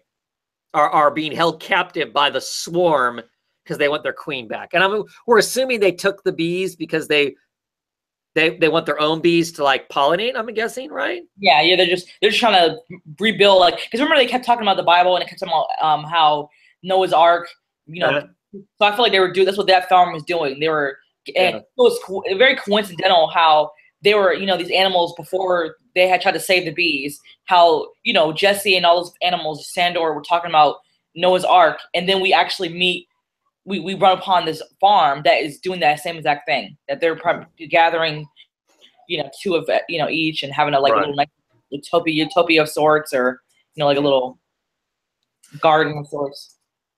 Yeah. Now, all that being said, I'm enjoying this book. I think it's a really interesting concept and stuff. And lots of times I like where they get to. There's moments that I'm like, ooh, this is going to be cool and whatnot. But it felt like there was a lot of nothing in this issue, though. Oh yeah, I was waiting for you to say. I read it. I'm like, holy cows! I mean, I love this idea. When we actually have interesting dialogue, it's really interesting. Or the like I said, the situation they're in now with the half their friends are trapped with the bees. The people they're supposed to get the bees from seem like really nice people, but maybe they're not going to want to give the bees up. So there's going to be this conflict. I'm all looking forward to that. But holy cows! It felt like there were 14 pages in here. I'm just kind of, let's speak some Spanish. There's the sun. Yeah. I'm like, what? I mean, sure, that's stuff that would happen. If this was real and we were seeing every waking moment in these people's lives, I'm sure there's all kinds of stuff that happens. But does that add to the story in any way? It didn't feel to me like it does. There was a lot in here. It was like, yeah, I know all this stuff probably happens, but that's the stuff that happens between the gutters. You know what I mean? That's the stuff that happens, off panel. Why are we seeing it? Unless it has some importance, why are we seeing it? It just feels very, it feels too loose. I mean, there's too much there that I don't need to know. It's like if you asked me what I did today, you wouldn't want to hear about how I spread peanut butter on the sandwich, right? You just I had a sandwich at most, not. And that's, to me, kind of what this felt like. It just felt like there's a lot in here that was kind of meaningless fluff. I mean, I don't think it elevated anything. So that's a concern of mine, that we're still in Virginia. Yeah. It's going to take how long to get to California if they ever get there? So, I don't know. Not that I'm saying I'm going to drop or anything like that, but boy, this issue really did feel like there was a lot of nothing in the middle of the interesting parts that me and you talked about. So. Mm-hmm. I'm going to keep reading it. Like I said, I'm not, unless it does a lot of this, I guess then. But this issue just felt like it had a lot of empty space in it. So. I feel like if it goes on like this for another issue, I can let it go. Yeah. I'm kind of in and out anyways with it. Like I skipped a few issues myself. So. And there's two other books, and there's a new one that's going to be coming out, and there's the other one that we're getting. To be honest, the other one we had got with Wando. Yeah, and I think it comes out again next. The Rise. I think The Rise comes out next week. Yeah, I like The Rise a little bit more, to be honest. It seemed like it had more of a plot for me. Well, it kind of gives us a bigger picture of everything, kind of more what's going on other than, just these couple people, traveling kind of thing, for sure. Because the whole idea of it, if suddenly all the animals became awakened and could talk and have sentience, how does that work? There's a lot of questions. And some of those other books are answering those questions, where this one doesn't really answer any of those kinds of questions. Right? Mm-hmm. Yeah. How about There's Nothing There? Issue number 4. I could not. I don't know why I just couldn't. I was wanting to get to it. I couldn't get to it. Okay. I continue to really dig the book. Yeah. I love this kind of this art style. It's just enough different of a style that I really like it. This issue is all about. All I'll say about it is this issue is all about our main character making sure she stays seen, because the last issue she was told if she's out of the public eye, the killer will come and get her. So what's the craziest thing you could do sort of killing somebody on screen and get the most clicks and the most views if you're a debutante. Needless to say, she does some wild stuff, has a good time with the football player. She's gonna get a lot of views for a long time. So like I said, I really like it. I mean, this issue kind of sets up her thinking that she's figured out a way to keep the murderer from coming and getting her from what the ghost said. By the end of it, it's kind of backfired on her. So I'm excited to see what's next. The guy who writes this book, Patrick Kindleton, you read his back matter, he's a pretty salty guy. Yeah, he's a pretty salty guy about the comic book community and about reading his back matter, his little spiel about what's going on and his view on comics and other creators and other companies. It's fun to read, but he is definitely a very salty guy as far as how happy he is or unhappy with things. So yeah, like I said, I just continue to have a lot of fun with it. Interesting book. What else do you want to talk about? Let's see. Deadly Class. Yes. 30. Deadly Class. Going to Mexico. As soon as I heard they're taking a trip to Mexico, I went, oh, shit. You know what my favorite part was? I bet you already know what my favorite part was, right? The slide? No, good. Funny. That was my second favorite part. But no, we're in the car driving, and they're like, idle cars. Yes. Yeah, that's totally favorite. yeah. I've seen some Instagram posts. Anyway. But I like seeing them take a trip down to Mexico, and then we kind of find out more about this girl. Is her name Zenzele? Yeah. How she, like what she believes in, kind of, I love how they always, this book reads, I love how the book reads long. It's in retrospect, the book is like 28 pages, but it reads like it's 60 something pages because so much packed into one. Like Rick Remender is packing a lot of information there for us. So I love that. Two, I love seeing how we always get to see Zenzele's her letters to her parents. It gives us more insight on her character because we don't really get to see a lot of like actual dialogue between her and other characters. Not a lot going on there, but then we get that inner dialogue from her where she's writing letters to her parents and talking to them. So I like that. I really enjoyed this issue because we see them kind of have fun, saying, hey, we're gonna die anyways. Why not have fun a little? And going down to Mexico and then somehow running into, I believe, was it Marcus? Oh yeah, who's supposed to be dead. Yeah. And Maria. And Maria, who I believe is not really there. Oh, yes, she is. Oh, she's there. Okay. Yeah, at the very, very end. Marcus whips the gun out and turns around because he thinks they're getting attacked by somebody. And it's Maria is hugging. Well, that's what I thought. See, because Maria, hugging Petra. Remember, he was talking to Maria and she wasn't real. So I thought that Maria was hugging Petra was a hallucination. No, that's real. It's crazy. Wow. Mind blown right now. Mind completely blown. Yeah. Because he was imagining her, but now she's real and there. Crazy. I love this book. Yeah. They throw it, he throws in some, I've noticed the last couple issues of this book, he's thrown in some, has it all been just this book? I think it's just been this book. Because I read so many Remender books, where he puts in some commentary on the current social climate and how people behave in the book. Yeah, because it was this book last time he did it too, where it they get that kind of argument about the whole, because the skate punk, he's talking about you white people, and they're like, whoa, you can't say all white people, that whole conversation. We've seen it. I mean, if you've been anywhere on social media at all, you see those conversations go on about, you can't call all of us, all that kind of conversation. And it happens while they're all riding in the car. Because I mean, you've got a clearly, white Scandinavian German guy in the car. You've got a goth white girl in the car. You've got somebody of Vietnamese mixed race in the car. We've got someone of Latin descent in the car. We have somebody from Africa in the car. So you're bound to have a pretty interesting conversation the second anything remotely related to race comes up in it. So there's this whole conversation goes on in there, which I thought was interesting. I mean, like, it's not like it resolves anything. It doesn't necessarily preach this is how everyone should think. It has that conversation that I, at least anyway, have seen, go on places and whatnot. So that was kind of interesting for him to throw that in, despite it being the 80s, because it wasn't like they didn't have those conversations then too.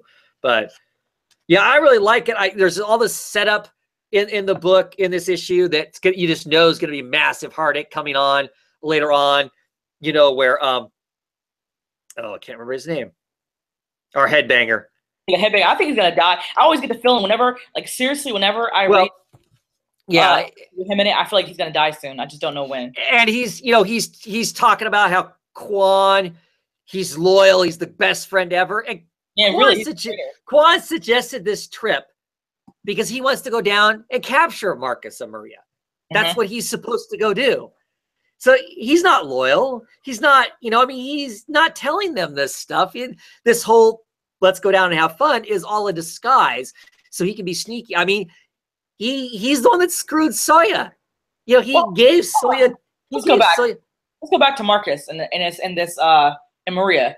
Okay, so remember when he helped Maria escape, right? Right. Place.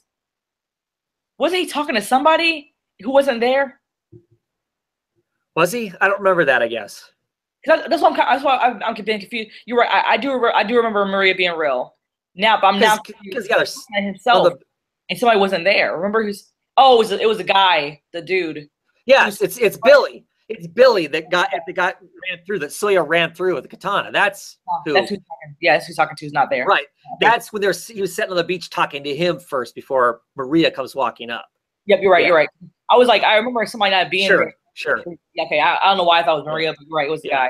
But so that's all going to be heartache, because I mean, there's this giant, he's loyal, he's vouching for him like crazy. Like, look, I'm gonna punch you out and throw you out of the car if need be, because Quan's a good guy. Whereas Quan's been throwing them all under the bus. They just don't know it, kind of thing. Quan coming back to save him? No, not really. Kind of a thing. So yeah, I don't know. There's just going to be a lot of interesting stuff, I think, play out. I Deadly Class, awesome book. I don't know. It's, for me anyway, it's always a top book. And you're right. It does read. There's a lot to read. To me, it's perfect pacing. There's lots of books I really enjoy, but I read them so fast. I'm like, wow, Yeah. I love this, but it's like over with instantaneously, kind of a thing. Whereas I love this, but yeah, I'm reading it. I love the way it works out. I was on Twitter talking about digital comics with Kirk FM. He has a channel people should check out on YouTube. He has a weekly show that's My Mom's Basement or something like that is the name of it. It's fun stuff. But he reads all of his books digitally, kind of like you are right now, Rez. So when you read the books digitally, are you using the app that lets it show you the panels at its own pace? Yep, that's what I do. So how does it read? I'm just curious how the beginning of this book reads, because this book is, does a lot of this.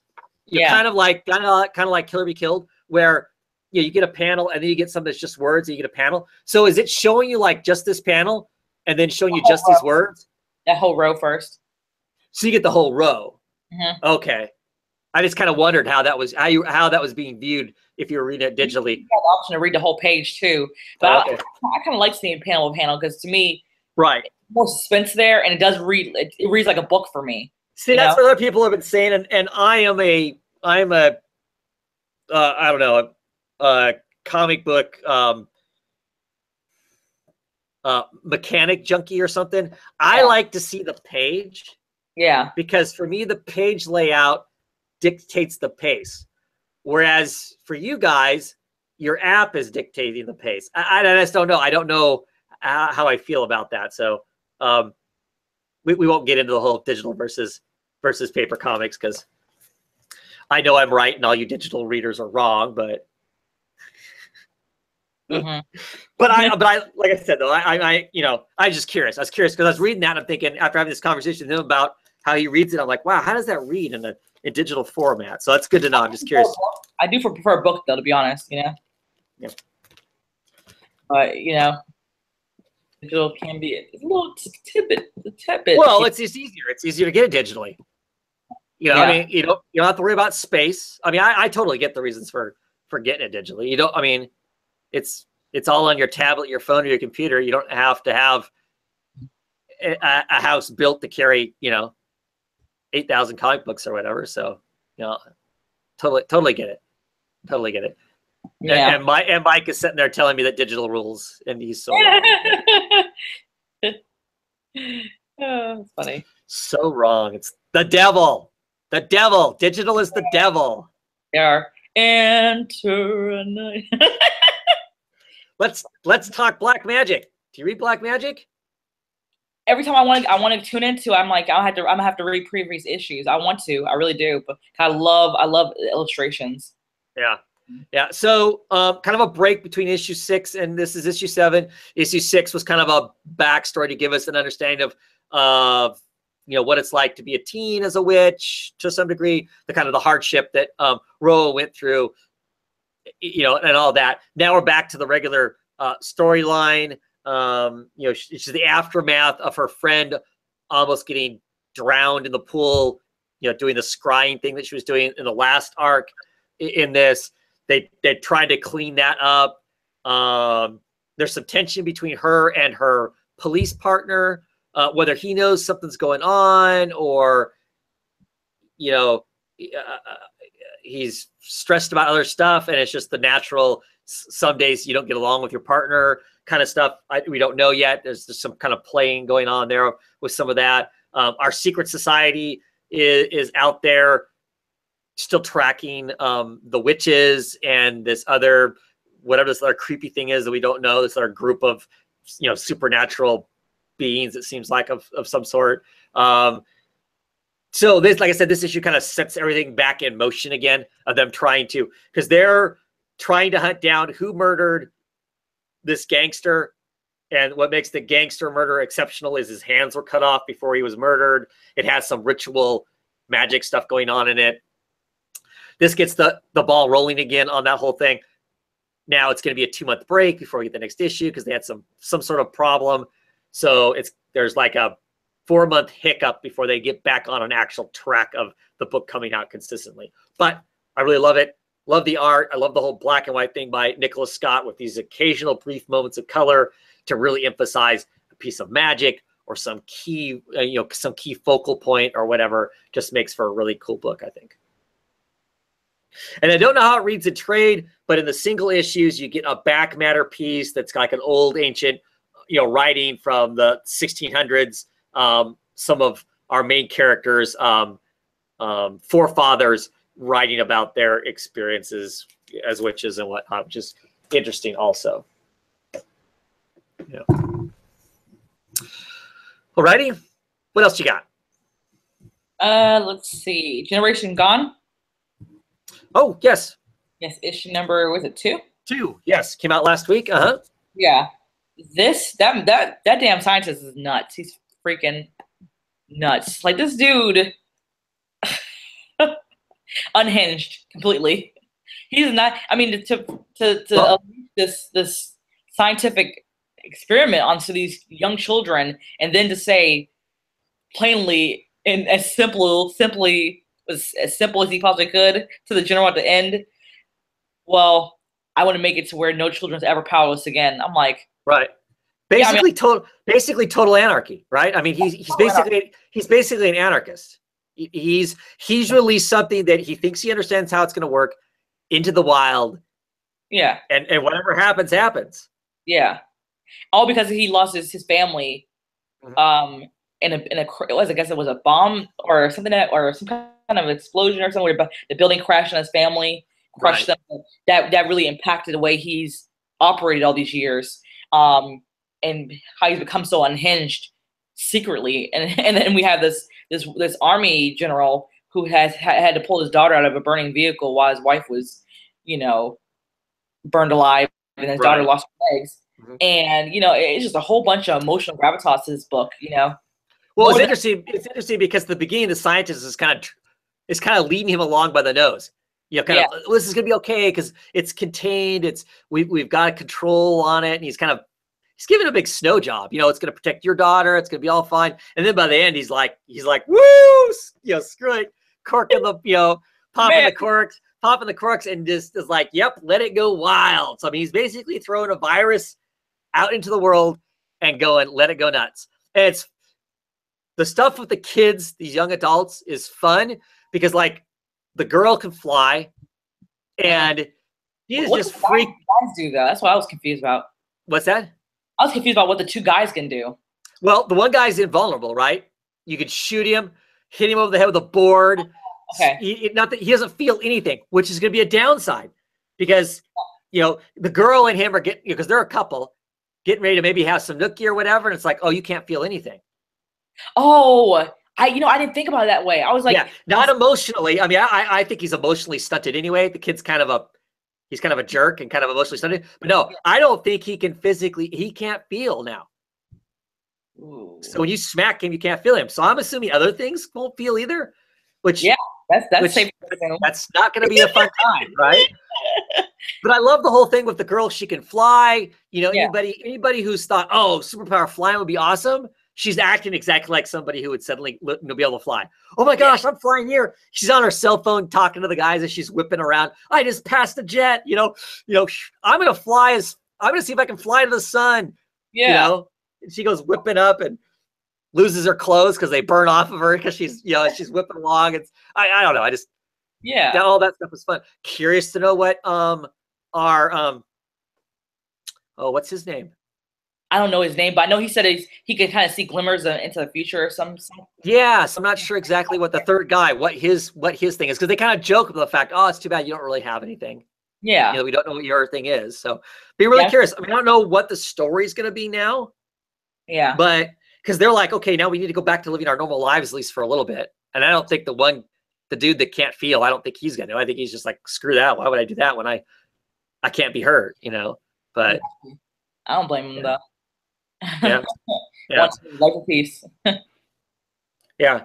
So it's gonna be fun. I'm curious to see what happens. Yeah. I'm kind of curious about this when he's trying to start a fight with the other guy, the third guy. Oh, that's right, because they end up in the riot, right? Yeah. I was like, why? I would have expected them to make that whole riot bit a part of the other guy's history, you know? Sure. They were showing a lot of, like a lot of social commentary, like they were injecting a lot of that into that one character. When we saw the very opening where we see him looking up news about the police and stuff like that, you know. Right. I kind of expected that riot thing to be a part of his story more so. Uh-huh. That was a nice little change up, you know, kind of show us that hey, we don't have one-dimensional characters here. Right. So like I said, I have high hopes for the book. I think it's interesting so far. It's fun. Really curious to see where it goes. You know, what's next for these characters and whatnot. You know, how's this all going to play out for sure. Yeah. Mm-hmm. Oh, show. Let's see. So I'll quickly talk about Victor LaVey's Destroyer. This is, of course, the Frankenstein based story. This issue, so Frankenstein's monster has shown up at the lab where the last heir of Frankenstein has basically resurrected her son, given him a body. His body's made of, well, his dead body and nanobots. It's like the most modern version of Frankenstein's monster is what the son basically is. Most of this issue is them brawling with each other. The lab that the Victoria Frankenstein comes from is wants to get her back, wants to get her information back, wants to steal her son. They'd also like to capture the monster if they could, catch Adam if they could. So most of the time, this is like in this obscure cabin off in the middle of nowhere. It's a big, huge fight through the thing. We also get some kind of like flashbacks as to show our main character, her kind of past, her being part of the lab, her working her way through the lab, and the scientific secret society that the lab that she works at was going to offer her like this secret position of enlightenment, and because they feel like she's one of them, because she doesn't care about people really, it's all about the science and blah blah. What they don't know is that she, on the side, she's kind of, you know, had this emotional thing going with this other more of a paramilitary scientist kind of guy. She ends up pregnant, and when she tells them they're pregnant, she's like, they just like, oh, sorry, never mind, you know, and fire her and take all of her stuff. So it's a big battle for her versus the lab. Probably not explaining it really well, but this issue wasn't as strong as the other issues have been because it was more about the fight in this issue. But they're now running from the monster. They buried the monster in what's left of their secret lab, and they're on their way to the lab to I don't know, wreak revenge, or I'm not sure exactly what is this point. But the son, you know, acts like a 12-year-old in a lot of ways. You know, he doesn't want to be killing people or hurting anybody really, but he'll defend his mom to the death, kind of a stuff and whatnot, which is, you know, kind of interesting. But I'm looking forward to the next issue, because I think the next issue we're going to get back into like the relationship between mom and her dead but reanimated Frankenstein monster's son. So yeah, it's been interesting. Yeah, it's interesting. I keep, every time I see it, I'm like, why didn't I get the first issue at least? Right. Well, it's kind of an obscure, you know, Boom Studio book, and the reason I picked it up, I didn't even know what the story was really about. I just liked the first cover. I was like, oh, that looks like interesting art, and that's supposedly the artist that's doing the inside, which it is. And so I went, yeah, I'll get that. 5 issues, no big deal, whatever. Didn't realize it was going to have as much of the stuff that it has in it and whatnot. And like I said, the beginning of it, you know, it once again deals with current, you know, social climate. It's written by a African American author. It addresses, I mean, it addresses the whole current situation we have with, you know, police in America, you know, shooting black youths. It seems like that's what's happened to her son, even at the early age that he is, which I guess isn't that far off from the kid that was shot in Cleveland in the park, right? I can't remember which one. Anyway, can't remember his name, but so it's playing off. It's using that as part of the backdrop of how the story is being told and what, which makes it interesting, I think. So, alrighty, any other books you want to talk about? Yeah. Let's see. Did you read Bank Shot issue number 2? I did. You mean 3? 3, yeah, 3. I did not read it. I have it, but I haven't read it. I threw it at the bottom of my pile and went, yeah, if I get to it, I'll get to it. Because this is the last issue I'm getting, because after issue 1, I decided I wasn't going to get it. So, So you read it? What'd you think? Yeah, I read it. You know, I kind of feel like I want to drop it, to be honest, because, I mean, like, I feel bad that the girlfriend got kidnapped, but I kind of feel like somebody's going to die, maybe her. I mean, you know, they of course show her to, this book is really action heavy, like not a lot of dialogue at all. Yes. That's one. Very dialogue-less. And we see Bank Shot just fighting through all these people, just killing them. Apparently those nanobots allow him to have this infused armor within his body. So that was cool to see, I suppose. But then once he tries to get to that one guy that shot him in the back, or ordered him to be shot in the back, once he gets to that guy, he somehow gets knocked. They figure out where to shoot him. So apparently the armor is somewhat impenetrable. Only when it's not on the seam. So at the seams, which is like his joints, I guess, you shoot him in the joints, then that can kind of make it to where he's weakened. And so they figure out a weak spot and they get him down. And they somehow are able to pin him to a table of sorts and start trying to uninject nanobots in his body. And they kind of distract him while they're doing it. They show him Soraya, his girlfriend. So it kind of ended off in a cliffhanger. It wasn't like the best book at all this week. Probably maybe my worst, I guess. Yeah. Yeah, that was pretty much it. Yeah. He fought a lot, got caught, and the girlfriend was shown to him. So pretty much the same that we've seen for the last 2 issues. Yeah. Yes. Yep. Yeah.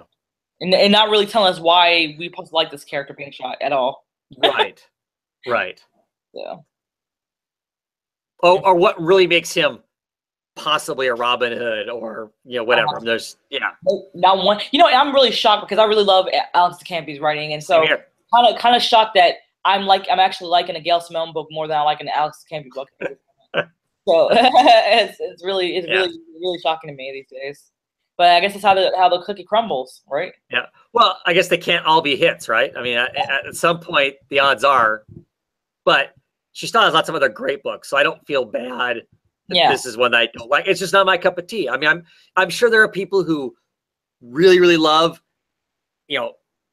action movies, mindless that action, kind of thing, where there's minimal plot to hang all this really cool, crazy stuff going on. Cool by Cross, but that's not my cup of tea. I'm not a Fast and Furious kind of guy. Yeah, but there are people that is, and I think this is probably a book that would be good for them, because for me, it's not that it's not written badly. I don't read it and go, oh my God, these people are saying stupid stuff, or oh, this is poorly plotted, or whatever. As far as that goes, it's a story that just doesn't interest me. It's the type of story that just simply doesn't interest me. It's why I've dropped it and I'm not reading it. Like I said, it's not like there are other books I read and I go, oh, this is just, not drawn well, or it's not, paced well, or it's, the dialogue is clunky and dumb, and a person would never actually say that out loud, that kind of stuff. I've read comics like that, and I don't think this has those problems. It's just not my cup of tea. I feel the same. I mean, I'm not really into the super, I think Mayday Mayday almost took turns sometimes where it was so action heavy that I was like, whoa, is this really what I want to read? But it has so much other elements to it and dimensions and layers that I could let that action heaviness kind of take the back burner and allow me to take me to another world. This one I don't get that much with that, you know. Well, and for me, it's not that I don't like action, because I do. And I like Mayday, even the crazy stuff that was going on, like Mayday. I mean, if you're using movies as examples, for instance, I love the Atomic Blonde, and that's just straight up. That's just straight up, fists and elbows and crashing cars and shooting people for 2 hours. That's almost the whole movie is. But I really like that. But it's hung on a premise of spies and double crossing, and I like that. This Joe military thing and ex-military, I don't know. It doesn't interest me. So,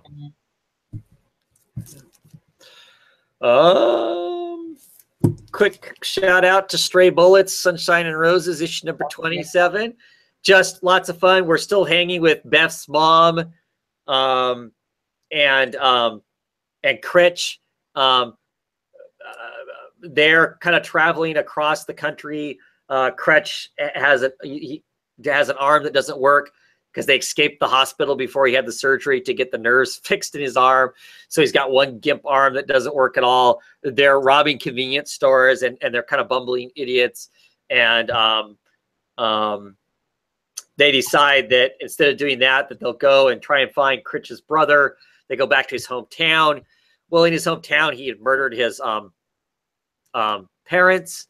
The hometown knows that he murdered the parents, so when he shows up and they see him, of course, they call the sheriff and things go crazy, and there's a giant shootout at the end of it and whatnot, and it's just totally nuts. And there's some other really strange moments in it.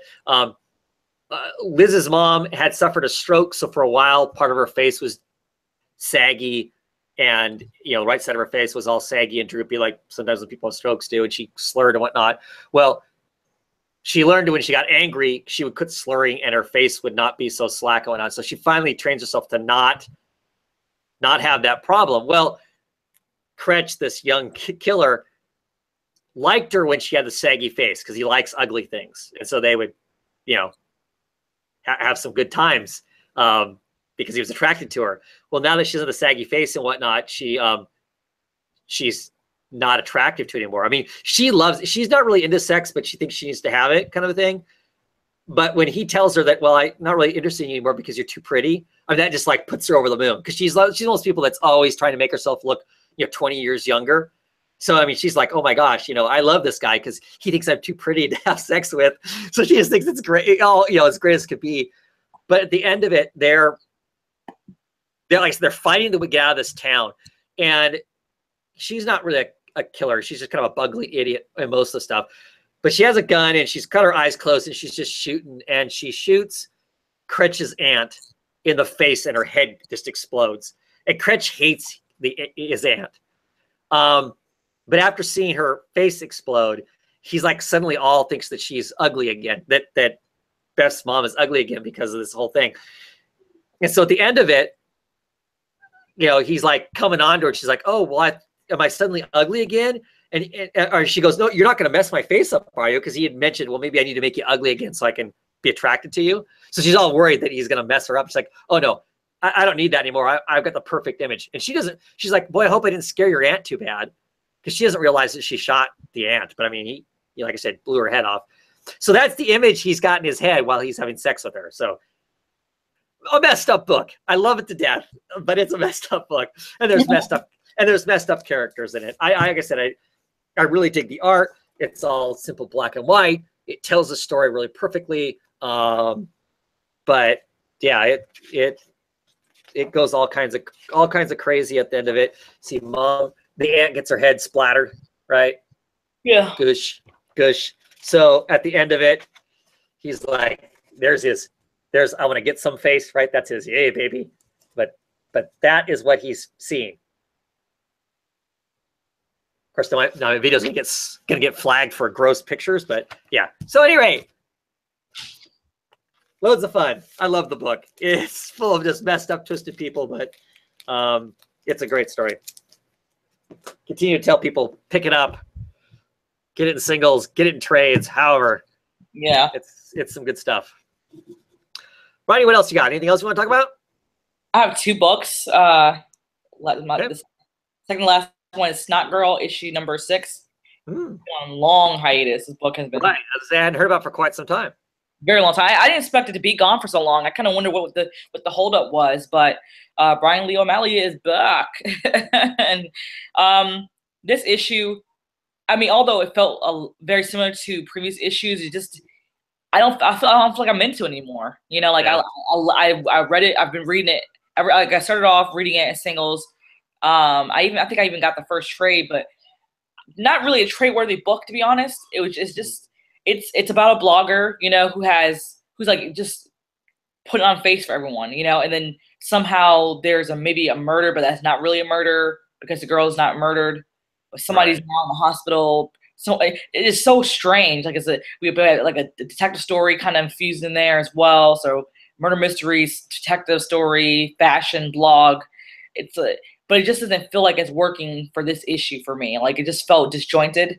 I don't know if it's because it's been gone for so long, why I feel that way. Whereas when it was constantly coming out, I was reading it in this certain type of frequency. It felt different. It just doesn't feel the same now. So I don't know if I'll move on to issue 7. I mean, curiously wants to move on to issue 7, but this one had so much filler. Like like I said, it was just disjointed because we see this character Caroline that we thought she murdered in the first few issues, but not really murdered. Her and Caroline apparently are having some friendship issues that I didn't really think they had because they weren't really friends when she thought she murdered her. Okay. So that's weird.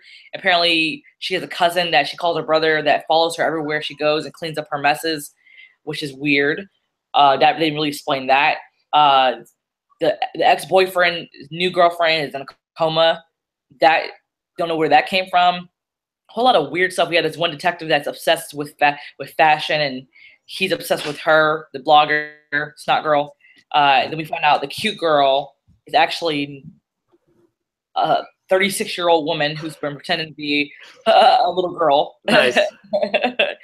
And so her whole life, she changed her name from apparently Winnie something else. So just a whole bunch of weirdness. I'm like, what's going on here? Like, and what happened to Ashley, the girl's fiance, was hitting on Snot Girl. So I'm like, I don't know. I just don't know if I'll move on to the next issue. But yeah, there she goes. Yeah. Yeah.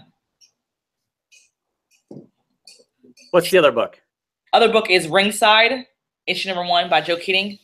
Oh, nice. Yeah, Joe Keating and Nick Barber, I believe, is illustrating. We have Simon Go and Ariana Meyer. I grabbed it literally because the fact that Joe Keating's on it. Like I really like Joe Keating. And I try to grab anything that he's on. I didn't like this book. I just didn't care for the premise. It's not for me. I don't care. It's about wrestling, the ins and outs of wrestling. So you're not into wrestling?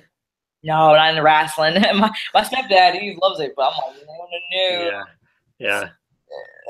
I mean, I used to watch it because he watched it, and I used to have my favorite characters like Stone Cold Steve Austin and The Undertaker and Kane. Yeah, I didn't pick that book up for the same reason. I'm just not. I mean, it doesn't interest me enough to. Yeah. I mean, when I was a little kid, loved it to death, but not. I don't.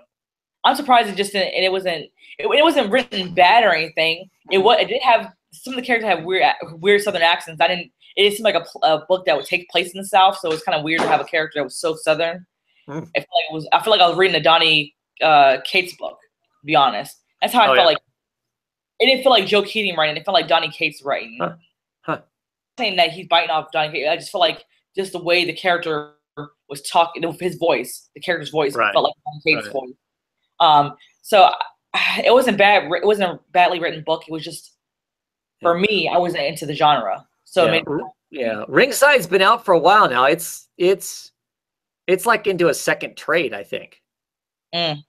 Worth of stuff. I was at the last Emerald City Comic Con I was at. The artist, he's from New Zealand, I believe. He was there and talked a little bit about the book and whatnot. I like the art. I thought the art was interesting. The art. I like the art. Yeah. Yeah. Well, I don't really care for the storyline, to be honest. Right. Not my jam. Yeah. Cool. Alrighty. Yeah, I think that's it for me too. As far as books, I don't know any indie news kind of thing. Let's see here. What? Look to see what's coming out next week. Oh, you know what? I have indie news. What's that?